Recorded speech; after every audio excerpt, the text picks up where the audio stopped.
क्षेत्र में समाज के लिए उन्होंने बहुत काम किया। और अशोक जी के जो स्वर्गीय पिताजी थे उनको मैं व्यक्तिगत रूप से जानता था। उनके जाने पर सब लोगों को, ना सिर्फ इलाके के हाड़ौती के, लेकिन सभी लोगों को बहुत दुख है। और आज उनका दुख बांटने के लिए हम सब आए थे, अशोक जी को हिम्मत देने के लिए। मुझे पूरी उम्मीद है कि परमपिता परमेश्वर अपने चरणों में उनको, उनकी आत्मा को शरण देंगे। भजन लाल सरकार को देते हैं। अब सरकार का जो कल हमने भाषण सुने, मुझे लगा कि कहीं ना कहीं जल्दबाजी कर रहे हैं लोकसभा में अपने आप को साबित करने के लिए, लोकसभा चुनावों के अंदर।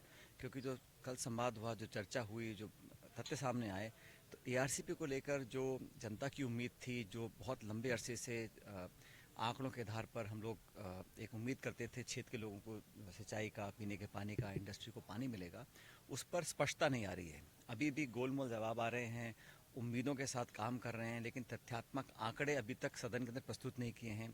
हम नहीं जानते हैं कि कितना हिस्सा पानी हम लोगों को मिलेगा, कितना मध्य प्रदेश को जा रहा है। और राजस्थान के लोगों के, जनता के हितों को अगर आपको प्रोटेक्ट करना है, तो आप ये दोस्ती, पार्टी और आपसी समझौता छोड़कर सिर्फ और सिर्फ प्रदेश की जनता के हितों को देखना पड़ेगा।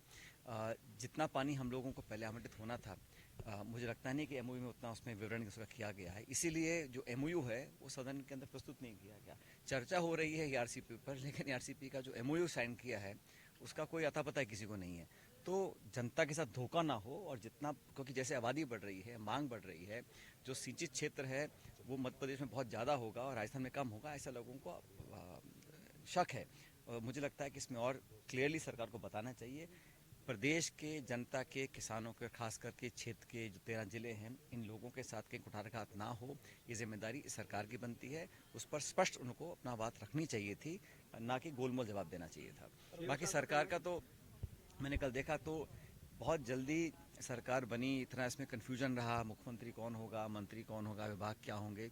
अभी तो सरकार ने जिस तरह नौजवानों के साथ धोखा किया, 5,000 नौकरी बनती कैंसिल कर दी, तो कहीं ना कहीं प्रतिशोध की भावना से वो काम कर रहे हैं। और जितने लंबे चौड़े वादे किए थे अपने मैनिफेस्टो में, उसको धरातल पर उतारना चाहिए। बहरहाल जो चुनाव होगा, 10 साल की केंद्र सरकार की रिपोर्ट कार्ड के आधार पर चुनाव होगा। हमने नौजवान, किसान, गरीब, उद्योग, शिक्षा, चिकित्सा, निवेश, इस पर चर्चा करना चाहते हैं। भाजपा चाहती है कि मुद्दे विवादित रखो।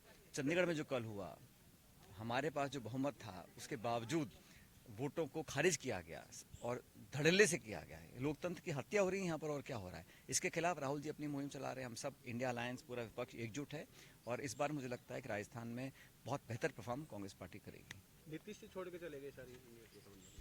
अब वो गए हैं, लेकिन नीतीश कुमार जी ने जो किया है वो उनका व्यक्तिगत निर्णय हो सकता है, लेकिन मैं नहीं मानता हूँ कि बिहार की जनता या देश की जनता उसको सही मानती है।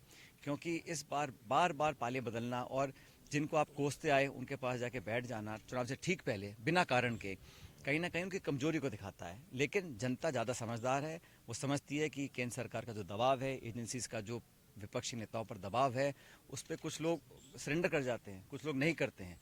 इसलिए इंडिया अलायंस पूरी मजबूत है। हमारा सीट शेयरिंग लगभग फाइनल हो चुका है, बहुत जल्द प्रचार भी चालू होगा, और राहुल जी की यात्रा को तमाम जो जन समर्थन मिल रहा है उससे भाजपा कहीं ना कहीं भयभीत है। लोकसभा में किस प्रकार का प्रदर्शन अच्छा रहेगा, बहुत अच्छा।